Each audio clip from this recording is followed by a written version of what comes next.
welcome to the official groundbreaking of the Downtown Orland Park development. My name is Aaron Gadiel. I'm the Vice President of Tenant Relations and Marketing for Edwards Realty Company. I am sure most of you know Edwards Realty by now. A long-standing supporters of business owners, residents of Orland Park community. Edwards Realty is headquartered just across the street, and so honored and grateful to have the opportunity to help shape this key piece of property in the Orland Park community. The Downtown Orland Park development will feature a thriving mix of shopping, restaurants, entertainment, daycare, fitness uses, all surrounding a world-class community park that will serve the residents and visitors of Orland Park for generations to come. Of course, none of this would be possible without the incredible support of the Village of Orland Park, the Board of Trustees, the amazing village staff, and of course, Mayor Keith Peacock.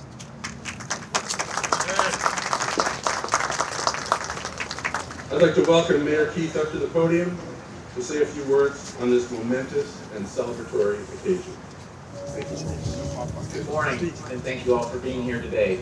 Thank you to the Village Board for being here, for staff, for Edwards Realty. This groundbreaking marks the beginning of a new chapter, not just for this land, but a project that has cast a long shadow over Orland Park for nearly 25 years. Let's be clear, this so-called walkable downtown concept has been a financial and development disaster for the Village of Orland Park. I opposed it like many others from the beginning, because government should play the role of developer. But when I became mayor 8 years ago, I inherited the mess, and I made a commitment to you, the residents of my hometown, to fix it and ensure we never repeat these mistakes again. Back in 2011, I was just a concerned resident who emailed none other than my current opponent, Jim Dodge. He was an elected official at the time. I wrote, "My position on government's role doesn't change at the border of Orland Park." His response, "You have a favorite political narrative that you justify at every turn. You are selective in your facts, and despite compelling evidence to the contrary, you are dragging national or state political concerns to the village." I also wrote, "Using eminent domain for private development is wrong, and the eminent domain lawsuit strong-armed a private landowner to sell it." His reply, "We didn't. The eminent domain lawsuit was only to get enough land to put the road through the train station when the building owners forced our hand by not negotiating. And call it strong arming if you want. I can't control your emotional labor on that." For the record, that road ran straight through a fully leased strip center. Additionally, I wrote, "Public money should not be spent on projects like this. Good investments attract investors like bees to honey. If they require public money, they're bad investments. Too risky." His response, "We disagree. We will get paid back." Well, Jim, we didn't. We lost $47 million, and we're still on the hook for about $8 million more in legacy improvements. To put that into perspective, the police training center, Centennial Park West, Schuschler Park, and John Humphrey Complex, and all of our other 34 parks that we fixed, were fixed and built for millions less than the losses racked up by Jim Dodge and Dan Walker in a single paper project. But despite the hand that we were dealt, we got to work fixing it. It has been a long and difficult road. In 2018, we issued a request for proposals. 2 developers, Structured Development and Edwards Realty, submitted proposals to redevelop the entire property. The vote was 5-2 for Structured. Interestingly, both Jim Dodge and I voted for Edwards Realty. When COVID hit, Structured backed out. We circled back to Edwards, and they were still interested. But then we discovered a catch. Claire Hayne Collins, who contributed $1 million for the 9750 building and received $64 million in taxpayer funds, had a right of first refusal until 2022. Not only did they turn a $1 million investment into $10 million into their pockets, they also held this project hostage for 40 years. I'd love to see the list of investors and the payoff behind that deal. By 2022, we issued another RFP. This time our goals were clear. No new residential. And the project had to benefit all of Orland Park, not just those nearby. Edwards Realty was the only submission. Over the next 2 years, we've held 24 public meetings to gather input. The final plan was approved last October. At that time, a new TIF was created, motioned and seconded by the 2 school districts. And yet now, just days before an election, we're hearing from the District 230 slip that this TIF is taking tax revenue from schools. Newsflash, the village owns the property. Village owns property pays at 0 property tax. Nothing from nothing is nothing. And when the TIF ends, based on today's rates, the schools stand to receive between $350,000 and $500,000 annually. It's deeply troubling that leaders entrusted with educating our children can't or won't do math.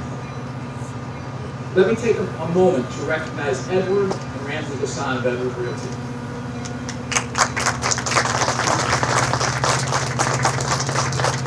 They stuck with this project through an onslaught of personal attacks and disinformation. Jim Dodge, his slate, and Downtown Orland Park, and videos insinuating that Hassan's committed crimes. Local polls then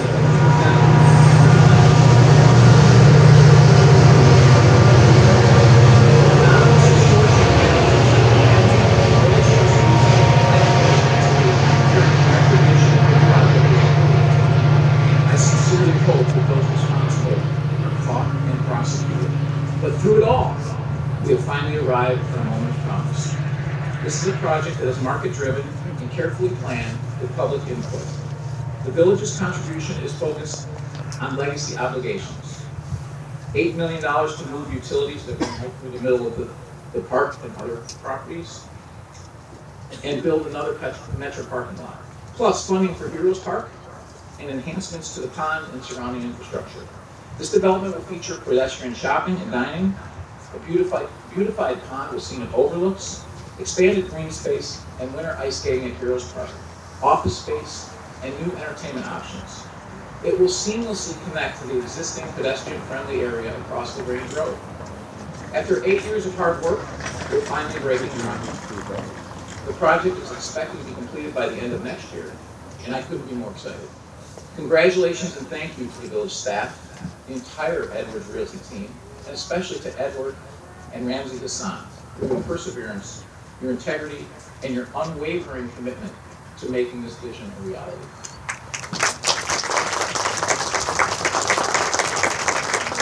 As Orland Park residents and business owners, Ramsey and Edward Hassan have a deep understanding of this project's past and a unique passion to ensure that this project is successful. Their perseverance in spite of all the obstacles and personal attacks speaks volumes to their commitment. It is now my honor and privilege to introduce Orland Park resident and Orland Park business owner, Ramsey Hassan. Let's take a look. Ladies and gentlemen, esteemed guests, elected officials, members of the media, billboard truck operators, and the ever-enthusiastic members of the Orland Park Area Chamber of Commerce. I stand before you not just as the president of Edwards Realty, but as a fellow resident whose heart beats in time with the pulse of this great town. The real excitement of today lies not just in the groundbreaking of our new development at the corner here of 143rd and LaGrange, but also the possibility and the excitement of what is to become, a central hub for families, residents, and visitors alike to enjoy themselves, dine, shop, and play right here in the heart of beautiful Orland Park. I would be remiss if I didn't thank all the people that worked tirelessly to make this moment possible. First and foremost, I'd like to thank my staff, who each contributed so much to making sure every I was dotted and T was crossed. Michelle, Aaron, Catalina, Christy, Cassie, Cheryl, stand up. Let's get a round of applause.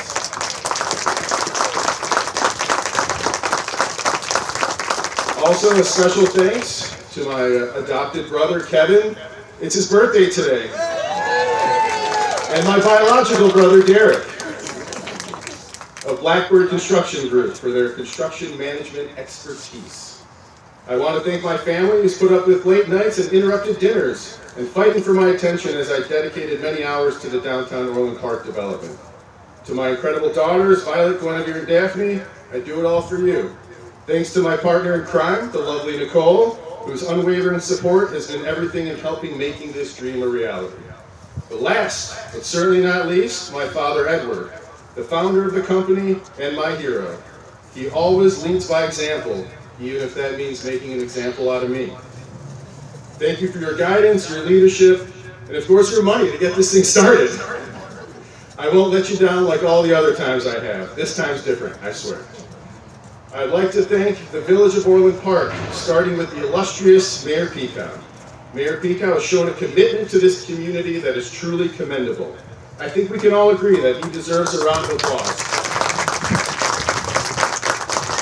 Mayor Pekow shared a vision for Downtown Orland Park and supported us making it to this point.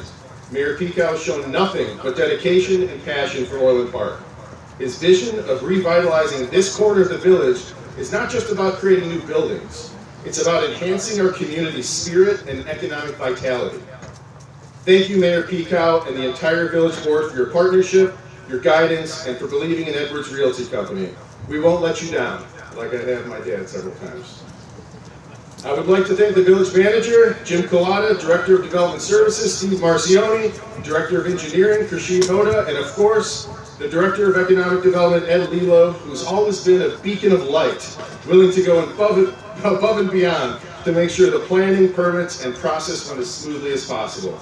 Ed has always been a champion of Downtown Orland Park, and I owe him a world of gratitude for his efforts and friendship along the way. I couldn't hold a straight face when I called you a beacon of light, Ed. I'm sorry. Finally, I'd like to thank the community for putting their trust in us to develop a Downtown Orland Park that we can all be proud of. As I've said before, Downtown Orland Park is a once-in-a-lifetime development opportunity which will bring our community together in a space that is welcoming and full of life. Our company is based in Orland Park, and we know how important this development will be to our community, providing residents and visitors with a place to gather, relax, and enjoy world-class entertainment here in Orland Park. So what's next? Well, Downtown Orland Park will open in phases, with a projected full completion in the fall of 2027. Of course, construction will start with all of the least sexy work, utility relocation and land development. But shortly thereafter, you will see buildings coming up from the ground, and we will have some exciting new businesses coming here very soon, which we will announce very shortly. It's time to breathe new life into newly created spaces, turning them into community hubs where the laughter of children, together with the complaints of the elderly, will fill the air, truly consummating the energy of community gatherings. I'm excited about what this development means for all of us, from providing jobs and supporting local businesses, to increasing foot traffic in our beloved village. I look forward to the day when families can go from an exquisite dinner and shopping experience here in Downtown Orland Park and then head over to antique stores in Old Orland, just across the way. So let's lift our shovels and dig into this opportunity with enthusiasm of a mayor nearing election day. Because together, we're not just moving dirt, we're moving Orland Park towards a brighter future. So here's to new beginnings and to revitalizing the heart of Orland Park together. Thank you all. Now let's move some dirt.